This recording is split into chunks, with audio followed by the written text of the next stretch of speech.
Sexta-feira, 10 de fevereiro. No TV Uva Notícias de hoje você verá: Espírito Santo vive estado de calamidade na segurança pública por falta de policiamento nas ruas.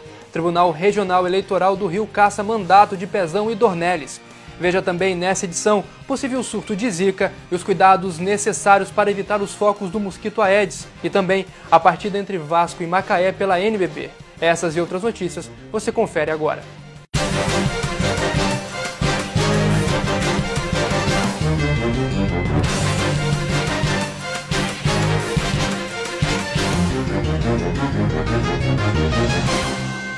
Desde o último sábado, dia 4, a greve dos policiais militares do Espírito Santo despertou uma onda de violência no estado. Foram registradas mais de 90 mortes, incêndios e roubos a lojas. O estado do Espírito Santo está passando por uma crise na segurança pública. Pelo 7º dia, o estado vive uma onda de violência com mais de 100 mortes, policiais feridos, lojas saqueadas e um grande prejuízo econômico que chega a 90 milhões de reais. Por aqui tá tudo assim, bem caótico, ninguém tá saindo de casa, eu trabalho numa agência de publicidade, não tô conseguindo acessar a agência, tô trabalhando de casa, tá todo mundo muito inseguro da situação, lojas inúmeras foram saqueadas e conforme vai passando os dias a gente espera que a negociação aconteça logo. O governador em exercício do Espírito Santo, César Conago, comunicou nesta quarta-feira que pedirá mais reforços dos homens do Exército e da Força Nacional para fazer a segurança do estado. Desde segunda-feira, 1.000 homens das Forças Armadas fazem o policiamento na Grande Vitória. 200 integrantes da Força Nacional começaram a atuar nesta terça-feira. Após a reunião que durou mais de 10 horas e só terminou na madrugada desta sexta-feira, o governo do Espírito Santo, mulheres de PMs e líderes de associações de polícia não chegaram a um acordo sobre a paralisação da Polícia Militar. Na pauta, é questionado o reajuste de 43% referente aos últimos 3 anos em que isso não aconteceu, além da anistia de PMs para que eles não sofram retaliações. Até o ano passado, o estado do Espírito Santo havia conseguido diminuir o número de homicídios em 15%, o menor índice em 28 anos. O Tribunal Regional Eleitoral do Rio de Janeiro cassou o mandato do governador do Rio, Luiz Fernando Pezão, e do vice, Francisco Dornelles. A decisão foi tomada na quarta-feira. Acompanhe na reportagem. O Tribunal Regional Eleitoral do Rio de Janeiro cassou nesta quarta-feira os mandatos do governador Luiz Fernando Pezão e do seu vice Francisco Dornelles por abuso de poder econômico e político. Essa medida os torna elegíveis por 8 anos e determina eleições diretas para a escolha do Poder Executivo Estadual. Segundo investigações, ficou comprovado que o governo do estado firmava contratos milionários com várias empresas e, em troca, recebia doações para sua campanha eleitoral. De acordo com a Polícia Federal, em um relatório divulgado nesta quinta-feira, Pezão estaria ligado a repasse de propina nos valores de 140 e outro de 50 mil reais. Em nota à imprensa, o governador e seu vice entrarão com recurso no Tribunal Superior Eleitoral. A decisão do TRE responde a uma representação protocolada pelo deputado estadual Marcelo Freixo do PSOL em setembro de 2014, ainda durante a campanha eleitoral. Pezão informou que vai recorrer no Tribunal Superior Eleitoral. Um dos mais importantes centros comerciais do Rio agora faz parte do novo trajeto do veículo leve sobre trilhos. Na última segunda-feira, o prefeito do Rio, Marcelo Crivella, inaugurou a segunda fase do VLT.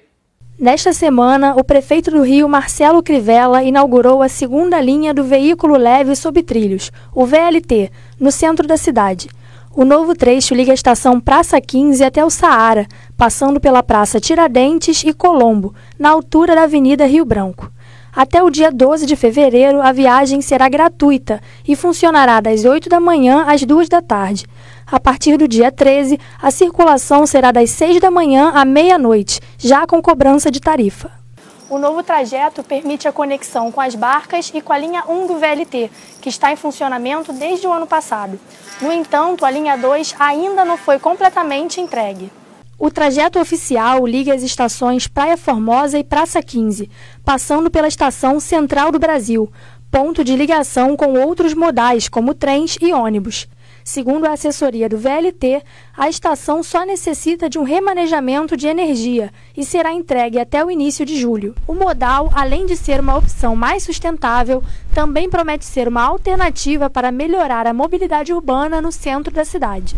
A Prefeitura do Rio estima que até 300 mil pessoas sejam transportadas por dia no VLT quando todas as obras estiverem concluídas. Essa estimativa deve suprir a retirada de ônibus na região central da cidade. O professor de Engenharia Civil, PhD em Mecatrônica, José Mauro Marques, afirma que o VLT é uma boa opção para a cidade e para a população. Ele é as duas coisas, ele é turístico, para quem quiser fazer turismo. Ele é um meio de transporte efetivo, né, para as pessoas que queiram se deslocar dentro do centro da cidade, e ele tem uma outra característica que os outros transportes não têm. Ele tem uma tecnologia totalmente nova, que ele não é só uma carinha bonita, ele é efetivo também como meio de transporte.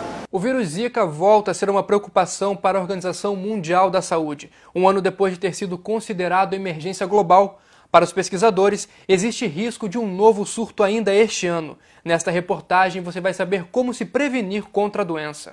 Novas descobertas sobre o comportamento do Zika vírus foram divulgadas na revista do Centro de Controle e Prevenção de Doenças americano, o CDC.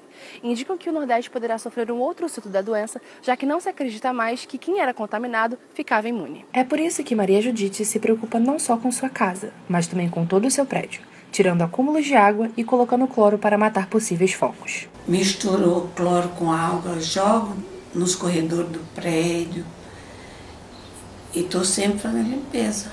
O Zika vírus, que pode causar microcefalia em bebês, é transmitido pelo mosquito Aedes aegypti, que também transmite doenças como a dengue, chikungunya e até mesmo a febre amarela. E foi o medo dessas doenças que fez com que Silvia passasse a tomar cuidados maiores com suas plantas, pensando em seu bem-estar e no dos vizinhos. Então, eu acho que todo mundo deveria, se preocupar, porque é uma coisa que prejudica todo mundo. É importante sempre lembrar de não deixar água parada, não acumular entulhos, colocar terra nos pratos de plantas e tudo isso para que não tenhamos novos surtos. Para os especialistas, o vírus Zika é considerado um desafio para a saúde pública. Ainda existem muitas perguntas sem respostas e as organizações pedem ajuda da população no combate ao foco do mosquito. As denúncias devem ser feitas no Ministério da Saúde pelo número 1746. Uma das polêmicas de 2016 retomadas este ano é a questão da banda larga fixa. De um lado, o ministro da Tecnologia diz que a era da internet sem limite chegou ao fim. Do outro lado, a Agência Nacional de Telecomunicações continua proibindo a restrição de franquia por tempo indeterminado. Entenda o caso na reportagem a seguir. O limite de banda larga fixa vem sendo discutida pelo governo e as operadoras. As conversas têm como objetivo limitar a quantidade de internet usada nos pacotes fixos. Hoje em dia, a maioria dos serviços de banda larga móvel segue esse mesmo padrão pré-estabelecido. Os contratos, eles já são de banda larga, tá? Ele só nunca foi taxado com isso. De acordo com o ministro Gilberto Kassab, em entrevista ao site Poder 360, a medida tem o intuito de beneficiar o usuário e ter melhores serviços de banda larga. O nosso objetivo é beneficiar o usuário. O Ministério ele trabalha para que o usuário cada vez seja melhor beneficiado com melhores serviços. Após grande repercussão da entrevista, o ministro disse em nota que não haverá mudanças no atual modelo de pacote de banda larga. Até o momento, há um projeto de lei que modifica a norma geral das telecomunicações tramitando no governo. Este projeto permite que as concessões relacionadas à área sejam privatizadas em troca de investimentos na banda larga. Falta ainda a sanção do presidente Michel Temer. A Anatel abriu um portal para consulta pública sobre o tema no fim do ano passado. Quem quiser contribuir pode acessar o site www.anatel.gov.br/diálogo até o dia 30 de abril. Na Superliga Feminina de Vôlei, Fluminense e Genter Vôlei Bauru se enfrentaram na quadra do Clube Hebraica na última quinta-feira. O time das Laranjeiras vinha de uma derrota, enquanto o time paulista de uma vitória. Veja agora o resultado dessa partida. Um confronto direto abre a quinta rodada do retorno da Superliga Feminina 2016-2017. O Fluminense joga em casa e enfrenta a equipe do Genter Vôlei Bauru.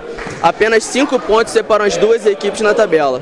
O jogo não faltou emoção. O Fluminense começou nervoso na partida e acabou tomando revés no primeiro set de jogo. No segundo quarto, com boa atuação da capitã Sassá, o time das Laranjeiras equilibrou a partida e empatou tudo em 1-1. O jogo continuou equilibrado e o Vôlei Bauru com bons ataques fechou o terceiro set por 25-16. o técnico do Fluminense parou o jogo e pediu mais atenção à equipe. Após isso, o Fluminense cresceu na partida e com o apoio da torcida fechou o quarto e o quinto set com parciais de 27-25 e 15-12. Na próxima rodada, ambas as equipes jogam fora de casa. O Fluminense viaja a Osasco para enfrentar a equipe do Vôlei Nestlé. Já a equipe do Gender Bauru viaja até São Caetano para enfrentar a equipe de São Caetano. Enquanto isso, no basquete, o Clube de Regatas Vasco da Gama recebeu o Macaé no ginásio de São Januário pela NBB. A partida foi acirrada, mas o time da casa acabou levando a melhor. Em jogo válido pela 24ª rodada da NBB, o Clube de Regatas Vasco da Gama recebe em seu ginásio em São Januário a equipe do Macaé. Contando com o apoio de sua torcida, o Cruz Maltino quer voltar a vencer, já que na última rodada saiu de quadra derrotado. Na mesma situação, encontra-se a equipe do Macaé, que perdeu nas últimas 3 rodadas e também procura reencontrar o caminho das vitórias. As duas equipes fizeram uma partida emocionante, sobretudo no último quarto, quando o Macaé conseguiu virar o placar nos minutos finais do jogo. Mas o Vasco foi valente e, faltando poucos segundos para o término da partida, David Jackson colocou o Cruz Maltino na frente do placar novamente e assegurou a vitória vascaína por 77-76. O importante é a gente, nesses momentos difíceis, mesmo jogando não tão bem no segundo tempo, conseguir a vitória. Acho que é isso, nos dá as condições de ir subindo gradativamente na tabela e no final tentar ficar o melhor colocado possível. Não posso dizer que faltou nada à minha equipe hoje. Tivemos concentração nas coisas combinadas, o David Jackson fez um quarto período muito bom, tentamos algumas variações de defesa com ele, funcionaram. Tivemos uma bola do jogo livre, podendo sair com a vitória. O Vasco da Gama voltará a jogar no próximo sábado, dia 11, para encarar o Campo Mourão, mesmo adversário do Macaé, que só entra em quadra novamente na próxima terça-feira, dia 14. Até agora, a liderança do campeonato está entre 2 clubes, Brasília e Flamengo, com 31 pontos cada, com 13 vitórias e apenas 5 derrotas. A semana certamente deixou um clima de alerta na população sobre as questões políticas públicas, tanto no caso da greve dos policiais, como na cassação do governador do Rio. O TV Uva Notícia desta semana fica por aqui. Uma boa sexta-feira a todos e até a próxima edição.